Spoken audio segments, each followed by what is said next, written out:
એકદમ સેજ હળદર નાખી એટલે કલર મસ્ત લાગે.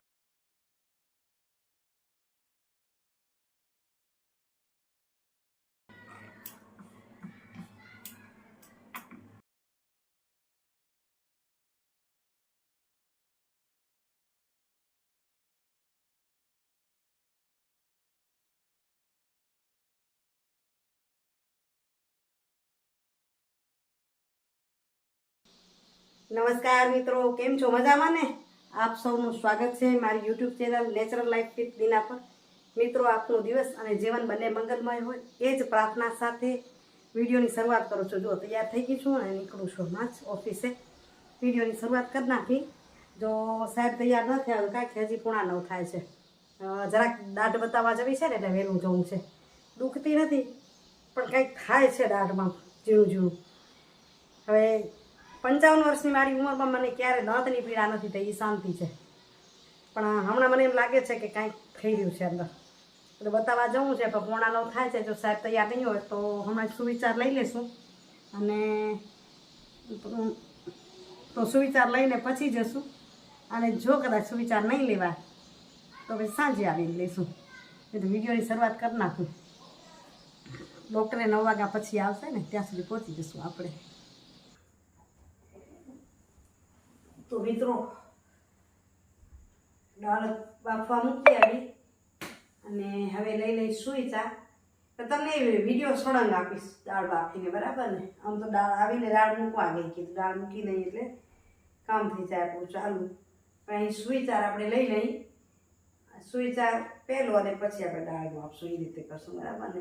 આજના સુવિચારની જો વાત કરું ને તો કે તમે જ્યારે વિચારો છો કાંઈ તો એ પ્રમાણે જ વિચારો. કે જરૂરી નથી કે તમને કોને તકલીફ આપી. શા માટે યાદ કરું કે આપને આને તકલીફ આપી છે? પણ એ વિચારો કે તમને તકલીફ દૂર કરીને હસવામાં કોને મદદ કરી છે. જેમને મદદ કરી છે ને એને યાદ રાખો. એ યાદ રાખવામાં નહીં પડે કે સાલા આને મને તકલીફ આપી અને સતત યાદ કરી કરીને પોતાને દુઃખી થવું અને માનસિક રીતે આપણે જ વિચારીએ હવે એને પણ હું દુઃખી કરીશ. ઓલો દુઃખી જ્યારે થાય ત્યારે, પણ આપણે તો માનસિકથી રોજ દુઃખી થઈએ. એટલે એ નહીં વિચારવું. નહીં, જરૂરી જ નથી કે મને કોને તકલીફ આપી. જરૂરી એ છે કે મને તકલીફ દૂર કરીને હસવામાં કોને મદદ કરી છે, એ જ યાદ રાખવાનું છે, બરાબર ને? બરાબર, ચોક્કસ. કારણ કે એમાં આપણે વળી વળીને આપણે પોતે જ દુઃખી થઈ જઈએ અને હજુ કેનો સાથ આપે એ જોવાનું છે.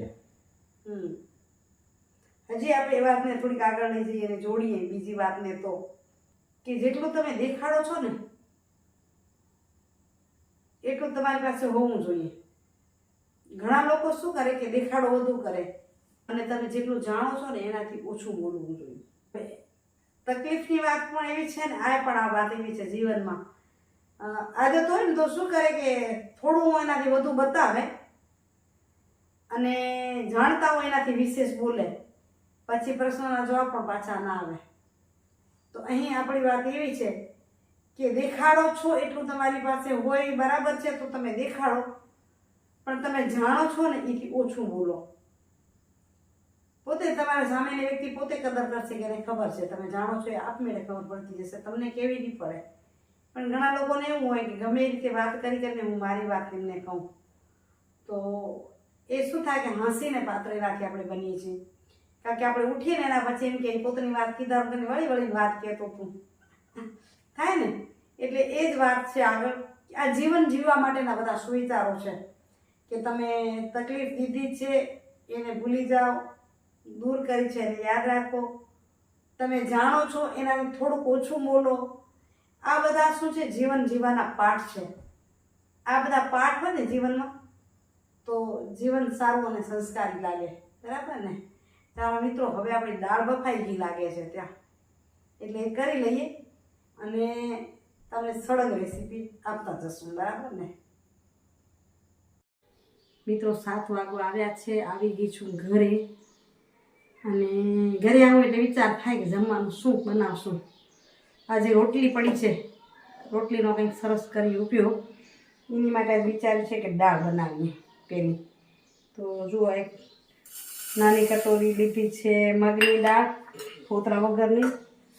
એને અડધી લીધી તુવેર દાળ, તુવેર દાળની અડધી નાખું છું ચણા દાળ, થોડાક સિંગદાણા નાખી અને બાફવા મૂકી દઈશ. અને બાફવામાં નમક નાખી દઈશ, થોડી હળદર નાખી દઈએ અને દાળ છે એથી 3 ગણું પાણી નાખી દઉં. અને હવે એને 3 સીટી દઈને બાફી લઈશ બરાબર. એટલે તમારા કુકરમાં જેટલી સીટી આવી બરાબર બફાય બરાબર ને.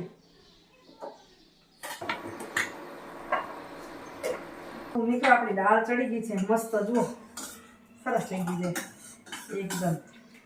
સેજ હળદર નાખી એટલે કલર મસ્ત લાગે. એની વઘાર માટે મરચાં કાપી રાખ્યા, લીમડો લઈ લઉં અને વઘાર કરીને પછી નાખવા થાય ને એના માટે શું કરીએ આપણે રોટલીના કટકા કરી લઈએ. રોટલી છે ને ચમચીથી કાપી લઉં.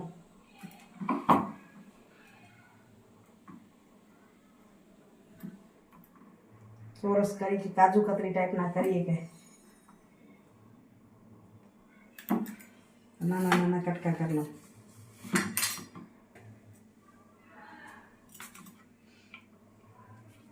સવારે રોટલી બચી ગઈ હતી તો આપણે વિચાર્યું કે રોટલી બચી છે તો એનો વળી ઉપયોગ કરીએ. આજે વળી આ રીતનું કરીએ.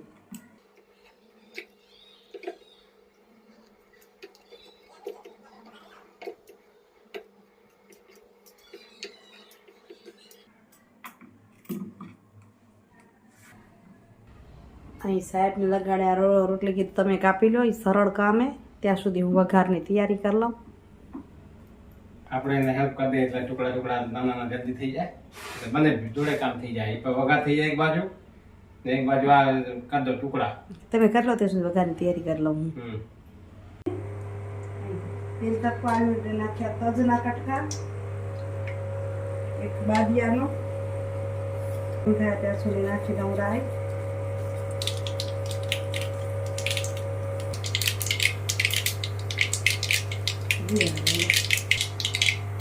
રાઈ ફૂટી જાય તો નાખી જીરું, હિંગ, મરચાં, મીઠો લીમડો, કેરી મેથીનું અથાણું.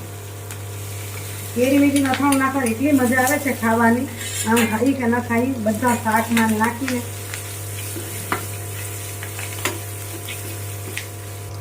થોડીક હળદર નાખી દઈ. પહેલા બાફવામાં નાખ્યું છે.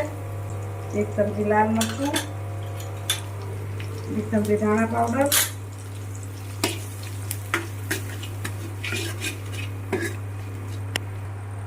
સેજ ગોળ, થોડોક લીંબુનો રસ નાખશું કારણ કે આપણે એમાં મેથી કેરીનું અથાણું છે ને એમાં કેરી છે એટલે. મસાલો તેલમાં પાકી ગયો. હવે આમાં થોડી દાળ નાખશું. પાછી દાળ કુકરમાં ઉકાળવાના છે પણ આમાં નાખશું થોડી.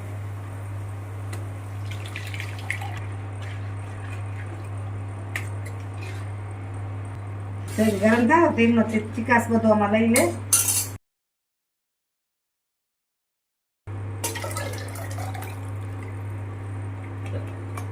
દાળ બરાબર ઉકળે એટલે આપણે રોટલીના કટકા નાખી અને ઉકાળી લઈએ થોડી વાર. એટલે આપણી દાળ ઢોકળી થઈ જાય તૈયાર મસ્ત મજાની. આ દાળને 5 મિનિટ ઉકાળી લઈશું. ઘણા આ રીતે દાળ ઢોકળી કરે તો સિંગદાણા ન નાખે, તો અમને બધી વસ્તુમાં ગમે સિંગદાણા એટલે નાખી. જો આપણી મસ્ત દાળ ઉકળી ગઈ. હવે એની અંદર નાખી દઈએ આપણા રોટલીના કટકા એટલે બની જાય આપણી દાળ ઢોકળી તૈયાર.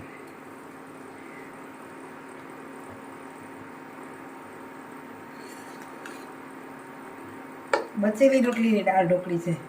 નહીં તો લોટ બાંધીને તૈયાર કરી અને થોડીક આપણે ઉકાળશું એટલે એકદમ રોટલી ઠંડી છે એ ગરમ પણ થઈ જાય અને આપણી દાળ પૂરેપૂરી પી લે રોટલી. દાળ ઢોકળી થઈ ગઈ છે તૈયાર. આપણી એકદમ સગડી કરી નાખી છે બંધ. ચાલો આવી જાઓ, જમજમ જમવાનું તૈયાર. સાહેબ આવજો.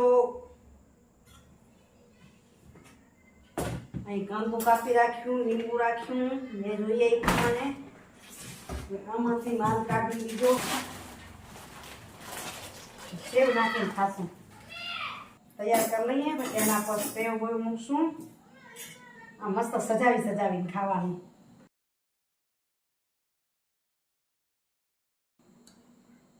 તો આપણે અહીં સર્વ કરશું. જો મસ્ત થઈ ગયા. એના પર નાખી કાંદો. જો વધુ તીખું જોઈએ તો આ ચટણી નાખશું, મને તો નહીં જોઈએ. હા, ભગવાનને કદાચ જોઈશે તો જોઈશે તો તીખું એટલે બાજુમાં રાખું છું ચટણી. હું તો આ રીતે કાંદો નાખી ઉપર સેવ રાખી અને ખાઈશ. લીલા ધાણા નાખવા હોય તો પણ નાખી શકાય અને મસ્ત લાગે. તો હવે આ રીતે જમી લઈએ. આના પર કાંદો નાખ્યો અને સેવ નાખી, એના પર લીલા ધાણા નાખી તો મસ્ત મસ્ત બેસ્ટ કલર લાગ્યો.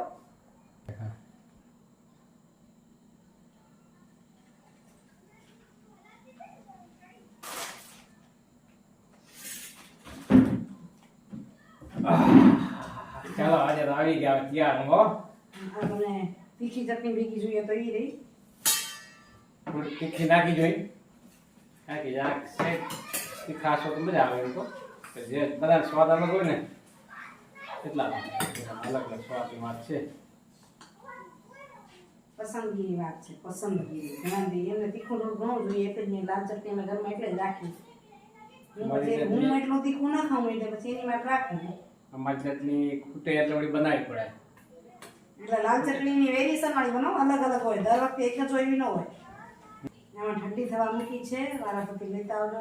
એમાં વાટકામાં ઠંડી થવા વાર લાગશે. ઓહો, સાચી વાત છે. ચાલો મિત્રો, વિડીયોને અહીંયા એન્ડિંગ કરું છું. કાલે મળીએ છીએ પાછા નવા ઇન્ટરેસ્ટિંગ વિડીયો સાથે. ત્યાં સુધી આપ સૌને જય શ્રી કૃષ્ણ, જય જય ગરમ ગુજરાત, જય ભારત અને જય હિન્દ. આવજો મિત્રો, બાય બાય, જય દ્વારકાધીશ. હરિઓમ. હરી હરી.